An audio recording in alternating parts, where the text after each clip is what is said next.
कि जी मैं हर जगह असफल हो चुका हूँ, क्या मैं कोई काम करूँ तो सफल हो जाऊँगा? उस सफल होने के लिए पहले अपने आप को तैयार करो। चाहे आप किसी भी क्षेत्र में जाओ। आप सभी को राधा स्वामी। अगर आप भी बार बार असफल हो रहे हो और अगर आपको सफलता नहीं मिल रही तो आप इस सत्संग को पूरा सुनिए। सत्संग में महाराज जी ने बताया कि हमें सफलता किस लिए नहीं मिलती और हम क्यों बार बार असफल हो रहे हैं और हमेशा क्या कार्य करें जिससे हमें सफलता मिल जाए। तो कृपया आप सत्संग को पूरा सुनने का कष्ट करें। राधा स्वामी। या कई आदमी अपने हौसले तोड़ के बैठ जाते हैं कि मेरे से ये काम नहीं होता, मैंने बहुत कोशिश कर ली,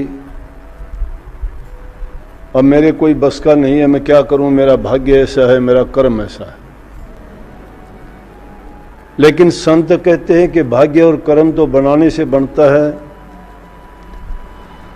दूसरे को दोष देने की बजाय हमें अपनी कमियों को ढूंढना चाहिए। जिस कार्य में लगते हैं उस कार्य के पूरा ना होने का या उसमें सफलता प्राप्त ना करने का कारण क्या है वो जानना चाहिए।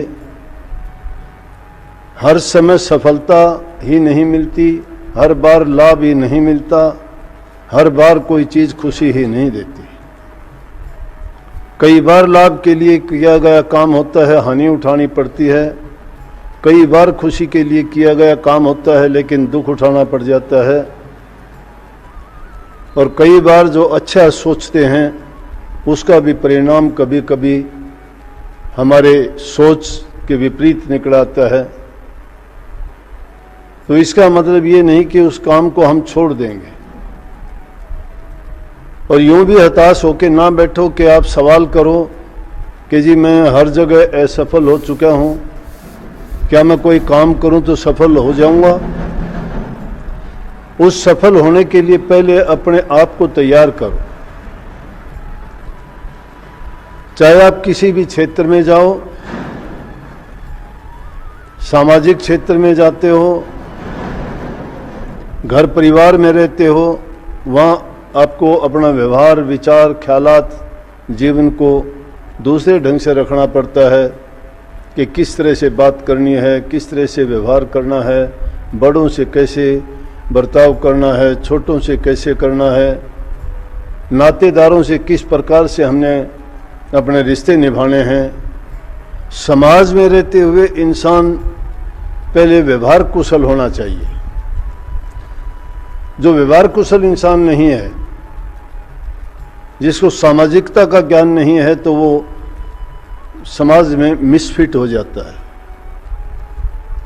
वो सही नहीं है। मूर्ख से मूर्ख आदमी भी जानता है कि अगर गलत नट और बोल्ट पे गलत नट चढ़ाना चाहेंगे, चाहे वो नट बड़ा है छोटा, उस पर बोल्ट अगर बड़ा है नट छोटा चढ़ाओगे नहीं चढ़ेगा। अगर बोल्ट बड़ा है और नट छोटा है चढ़ाओगे नहीं चढ़ेगा। वो तो दोनों की समानता होगी तो ही बात बनेगी।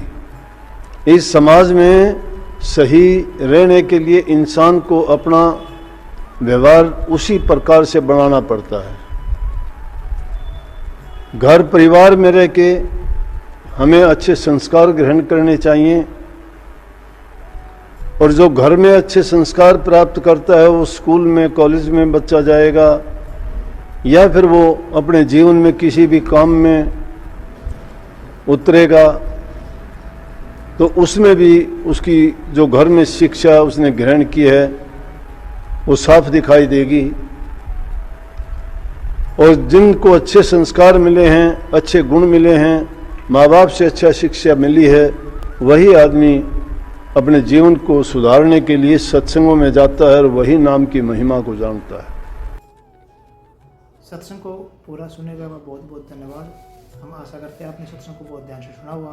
कृपया महाराज जी की इन बातों को अपने जीवन में अवश्य उतारिए ताकि आपका जीवन सफल हो सके। और अगर आपको सत्संग अच्छा लगा तो कमेंट में राधा स्वामी अवश्य लिखिए। राधा स्वामी।